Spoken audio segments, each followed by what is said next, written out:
Mungkin nggak bijak sih, hilaf.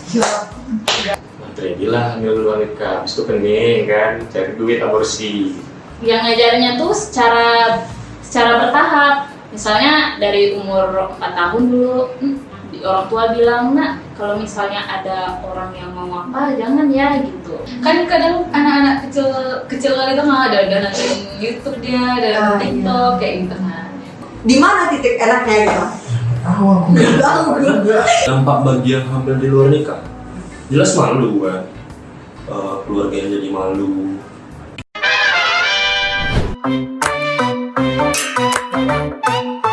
Pandangan kamu tentang sex education itu gimana sih?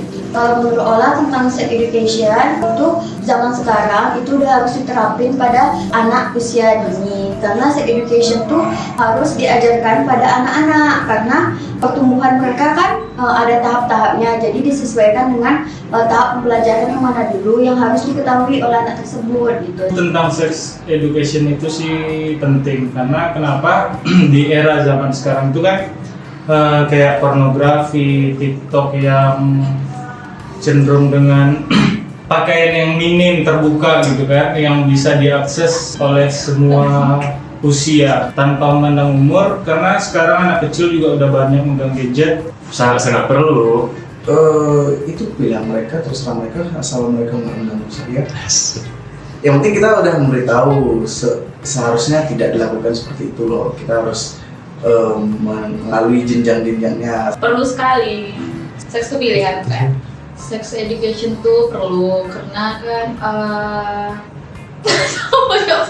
perlulah sex education. Tanpa ada sex education tentu halnya terjadilah sebuah hal yang tidak kita inginkan. Perlu, karena anak-anak pada zaman sekarang ini banyak melihat situs-situs yang nggak perlu dilihat, situs porno biasa itu. Kalau menurut aku sih perlu sih, karena ya di zaman sekarang ini itu tuh ibaratnya ada yang melenceng, ada yang enggak juga sih, tapi kebanyakan yang melenceng. Terus kayak hamil di luar nikah, hamil masih SMP, SMA, sex education tuh perlu sih. Perlu sex education. Kenapa? Karena gini, kayak dari didikan orang tua, Sandra sendiri ngasih tahu kayak Sandra ini ada loh bagian yang boleh diperlihatkan, ada bagian yang boleh tidak diperlihatkan. Terus kayak ada beberapa orang yang boleh menyentuh, ada yang tidak boleh menyentuh gitu. Jadi kayak dari kecil tuh udah dikasih tahu kayak gimana kita harus sama orang berinteraksinya. Perlu adanya sex education, perlulah menurut aku tuh perlu kali, karena di zaman sekarang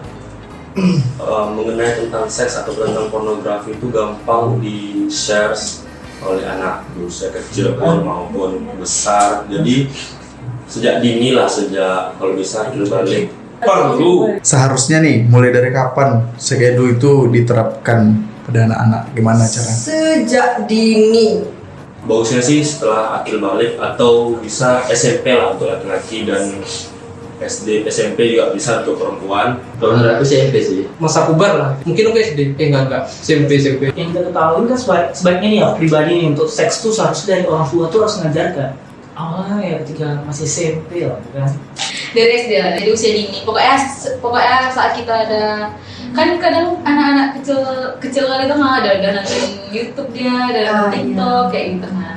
Dari kecil, memang dari kecil kayak umur 4 tahun gitu. Kalau 3 tahun kan kita masih nggak tahu semuanya gitu. Kalau 4 tahun ini kan kita sudah mau masuk sekolah juga. Yang ngajarnya tuh secara bertahap. Misalnya dari umur 4 tahun dulu, orang tua bilang, nak kalau misalnya ada orang yang mau apa jangan ya gitu. Hal-hal seperti itu udah diketahui dari internet, mungkin kan pada searching semua udah bisa lah kan tahu. Dari TK, SD, SMP, SMA cuma bertahap lah ya. Yang pertama kayak yang terpenting itu dari keluarga sih, karena keluarga yang terdekat kan. Contohnya kayak orang tua ngontrol nih anaknya kalau misal main handphone itu melihat apa gitu. Kalau menurut Ola, sex education dimulai atau diajarkan oleh orang tua sih. Menurut Ola diajarkan pertama kali sebelum anak-anak sekolah atau melakukan pelatihan. Siapa sih seharusnya yang ngasih tahu kita tentang penerapan sex education ini? Apakah dari pihak sekolah, ataukah kita ikut sosialisasi tentang sex education, ataukah orang tua kita sendiri? kalau tahap awal itu pasti dengan orang tua dahulu. Tapi kalau misalnya anak udah masuk usia sekolah, lebih diajarkan oleh pihak sekolah atau anak yang udah mulai beranjak remaja. Kan banyak tuh kayak pelatihan bagaimana cara, ada workshop seperti ada workshop kayak mengatasi bagaimana sih cara sex education, apa sih yang harus kita tahu dengan sex education tersebut, dampak buruk baiknya atau gimana gitu. Bisa sih dari mana aja, tapi lebih baiknya dari orang tua dulu. Taunya tuh dari teman-teman atau ada pelajaran dari sekolah gitu kan. Berbaurnya taunya dari teman gitu. Orang tua, keluarga. Dari teman-teman, seks itu seharusnya diedukasikan sebenarnya dari orang tua dulu kan. Cuma karena orang tua itu nggak nyampaikan seks itu apa, education apa, bahkan dibilang seks itu tabu. Sebenarnya enggak. Itu penting dalam kehidupan kita, dan seiring jalan kehidupan kita sendiri. Awalnya diterapin dikasih tahu teman-teman supaya dia ngelakuin hal-hal yang tidak bagus. Karena lebih luas ya, misalnya sama teman. Iya. Siapa yang ngasih tahu? Dari kakek segini. Dari orang tua sih pertamanya. Itu kayak misalnya ya orang tua waktu kecil ngasih taunya cuman ya kayak pacaran tuh ya kayak gini banyak yang kawan gini. Terus dari teman kan kayak luas, bebas lah kita kan, ini ya gitu kan. Terus ya dari teman sih yang paling banyak taunya dari teman sih. Awalnya tuh gara-gara nonton film, jadi ada skandal lagi begitu. Terus mama langsung kayak, Kak, kalau seandainya kayak gini tuh nggak baik, gini tuh begini dampaknya tuh seperti ini gitu. Jadi kayak, oh kayak gitu ya. Jadi bukan kayak dulu kan mikirnya kalau orang dekat pegangan tangan tuh kan bisa hamil kan. Jadi sekarang tuh mikirnya kayak nggak kayak gitu prosesnya, nggak kayak gitu konsepnya. Menurut aku yang pertama sih keluarga dari orang tua, dan juga sekolah seharusnya ngasih tahu tentang pelajaran sex education. Jadi anak tuh nggak mencari tahu sendiri dan jadinya dapat ilmu yang salah. Menurut aku sih awalnya tuh pas mau masuk SMP ya. Karena kan kalau masih SD mungkin masih tabu, dan mungkin nggak semua orang juga ketika SD itu sudah dikatakan puber gitu kan. Yang memberitahu sebaiknya orang tua sih. Karena kenapa? Karena orang tua itu tahu dengan karakter anaknya, orang tua itu tahu dengan keadaan anaknya, dan orang tua itu tahu dengan kondisi anaknya. Dampak dari seksualitas terhadap kehamilan pada usia muda dan akibat orang tua yang memiliki anak yang hamil di luar nikah, itu menurut pandangan dari itu bagaimana? Kalau menurut aku sih, kalau dampak dari kehamilan muda itu nggak baik sih, karena tergantung individu masing-masing. Kalau misalnya hamil mudanya karena pernikahan muda, secara logika kan mereka melakukan pernikahan itu atas persiapan yang udah matang nih. Mereka melakukan pernikahan. Jadi kalau misalnya kehamilan muda yang terjadi karena telat diangkat, telat dicabut, itu bahaya, karena ya mereka cuma ngelakuin seks itu enaknya aja, rupanya kan berdampak sampai hamil. Jadi kesiapan untuk menjadi ibu mungkin belum ada secara emosional, maka tingkat kejahatan juga jadi nambah. Misalnya dia nggak siap nih punya anak, terus punya bayi kan logikanya ngerepotin banget kan gitu. Kalau dampak ke orang tua, kita contohkan kalau kau jadi orang tua, terus anak kau hamil di luar nikah gitu, apa yang kau perbuat ke anak kau? Ya pastinya marah. Tapi di situ juga jika aku jadi orang tua juga pasti kayak merasa sedih. Terus kedua merasa kecewa, terus ketiga merasa gagalnya gagal mendidik anak. Karena mau gimana pun juga pengaruh orang tua itu penting. Contoh nih, kalau menurut aku ya, semakin anak itu dilarang, semakin dia berbuat gitu. Bagus kita memberi seperti pengetahuan, kita memberi seperti kepercayaan, tapi jangan dikekang. Malah ini pengalaman pribadi ya, banyak teman-teman atau saudara yang cerita gitu, malah dia setiap dikekang, malah itu yang dilakukan ya. Contoh kayak misalnya aku lah, kayak misalnya keluar malam. Kalau kita keluar malam, kalau kita nggak dikekang ya udah, kita bahkan ya biasa aja gitu. Tapi kalau dikekang, yang dia nggak pernah nyoba ini nyoba itu, pasti dia kayak pengen harus nyoba. Biasanya seperti itu sih. Jadi tidak hanya cuma ngemarahin aja. Yang marahin, tentunya yang marahin ngebimbing supaya dia nggak berbuat seperti itu lagi gitu kan. Atau ada orang tua, aku keluar dari rumah Rio. Ya ada, harus dimungkiri ada. Dampak bagi yang hamil di luar nikah, jelas malu kan. Keluarganya jadi malu, jadi terasingkan lah jatuhnya. tapi sebenarnya kita enggak untuk kayak gitu. Dan bagi orang tua yang kayak gitu, jadi seharusnya orang tuanya tetap terima, nggak boleh yang langsung mengucilkan anaknya. Tanya anaknya kenapa kayak gitu, bisa kenapa dia terjadi kayak gitu, malah dikasih arahan bagusnya kayak mana, dan udah terjadi dibimbing lagi. Itu orang tua kayak gitu bagusnya.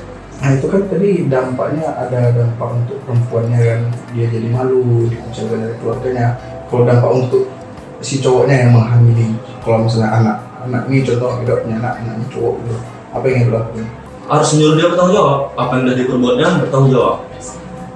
Dan dampak bagi dia ya jelas dampak besar tuh ke perempuan. Dampak dia kalau udah bertanggung jawab, ya pasti dengan teman-teman dengan yang lain tuh ada sedikit rasa malu di dirinya, malah besar rasa malu di diri laki-laki tuh udah melakukan perbuatan itu gitu.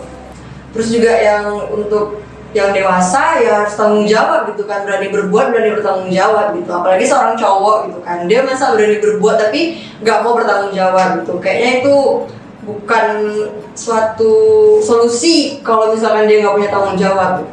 Jadi tanggung jawabnya tuh seperti apa? Apa yang dia buat ya dia jaga gitu lah. Ya kasihin ke cewek sih.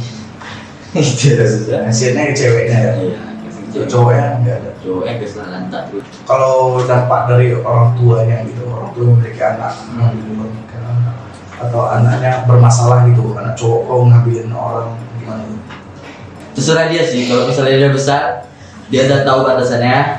Kalau itu yang buruk, yang dilakukannya ya dia bodoh sih. Tapi kalau yang baik, pasti dilakukannya. Tapi nggak mungkin kan kita sebagai orang tua terus dia lakuin kayak gini, kita hilang tanggung jawab sama dia, kayak sampaikan dia atau keluar mana gitu ya.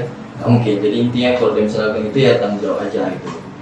Masalah yang lainnya itu terakhir belakangan. Intinya tanggung jawab aja kalau yang ngambil itu. Udah lah, jangan tinggal sama-sama gitu, tidak satu rumah lagi lah. Tapi bang itu kan anak abang bang, masa Iya. kayak abang juga berbuat kan, Iya. dapatnya dia gitu. Ya kan anak bisa dibuat lagi, dibuat. Karena pribadi orang yang ibaratnya paham tentang sex education, jadi aku bilang, jadi sebelum aku jika dia buat kayak gitu, tentu halnya dia harus tanggung jawab dong, ya kan? Ya terserah dia lah, pokoknya dia boleh nakal, dia harus tahu konsekuensinya. Nakal boleh, bangsat jangan ya. Boleh juga sih. Kamu boleh juga. Boleh. Pertama itu kayak marah ya pasti marah ya, tapi malunya lah, malu keluarga lah. Tapi segimanapun kita harus melindungi anakku lah pokoknya. Kita nggak boleh kayak ngejudge atau membuli anak itu gitu. Kan kadang ada juga orang kayak ngelakuin seks itu kan karena paksaan dari pasangan, bukan karena dari diri sendiri gitu. Kayak kalau kamu mau sama aku tinggalin gitu. Ada ya laki-laki yang kayak gitu ya? Iya ada, contohnya kayak rekan kita sendiri. Kenapa perasaan gue ya? Ya kayak gitu lah. Jadi kayak ada kayak kalau kami cewek ya biasanya kena aku cewek kan pastilah banyak kayak cowok-cowok kayak gitu. Tapi alhamdulillah lah ya aku kayak gitu masih di tahan mobil nafsu dia sampai sekarang. buka. Misalnya saya menjadi orang tua gitu, saya mendapat anak saya hamil. Kita nggak bisa menyalahkan anak sepenuhnya karena kita pun sebagai orang tua kita nggak terlalu mengajarkan tentang sex education dengan anak-anak, makanya dia belajar sendiri gitu. Terhadap anaknya atau remaja-remaja tentang seharusnya seks itu dilakukan seperti apa, namanya bahayanya seperti apa, dampaknya seperti apa. Mereka tidak mengetahui hal itu atau kurang prepare, ya jadinya Nggak proper ya? nggak proper terlebih dahulu gitu, main-main gas-gas aja. Jadi ya itu terjadilah hamil luar nikah. Terus nanti yang kasihannya jadi apanya lah anaknya nggak bisa kalau nikah, anaknya nggak bisa diwaliin sama ayahnya, ataupun kalau misalnya dia perempuan nih, anaknya perempuan nggak bisa diwalikan sama abangnya atau adiknya. Memang nasabnya udah terputus, dan lagi kerugian bagi anaknya, dia nggak dapat warisan. Pokoknya semua nasabnya tuh nggak dapat, dia binti dari bapaknya. Dan nanti kalaupun nikah dia bakal walinya tuh wali hakim gitu dari Pak Kua. Kalau menurut orang sih sex education yang hamil luar nikah ya, berarti itu seharusnya dikasih tahu lagi dampak buruknya gimana saat melakukan seks. Kan pada zaman biasanya itu pada anak-anak remaja sekitar usia 15 sampai 19 tahun yang merasa ingin mencari tahu apakah itu seks, dan setelah mencoba mereka nggak tahu apa itu dampak bagi mereka, padahal itu sangat merugikan mereka gitu.